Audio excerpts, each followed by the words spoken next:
No? Well, we don't need a fireman. We need, like, a good mechanic. Oh, my God, here they come. But we gotta get out. You cried yesterday at the 6 o'clock news. That old woman was being scammed by her mechanic. God, I can't believe she saved me for last.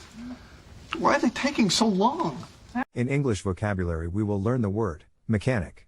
It means a person who repairs and maintains machinery, motors, etc., an automobile mechanic. Also means a worker who is skilled in the use of tools, machines, equipment, etc. Pay attention to the pronunciation. The first one is the word represented using the International Phonetic Alphabet. To pronounce mechanic, have in mind that the size of the syllable indicates where the accent or stress is. In this case, the accent is in the second syllable, corresponding to con. Below are other ways to pronounce it. Now, let's see how mechanic is used in real life. That old woman was being scammed by her mechanic. We need, like, a good mechanic. Take the test at accent101.com to find out si sabes inglés o hablas inglés.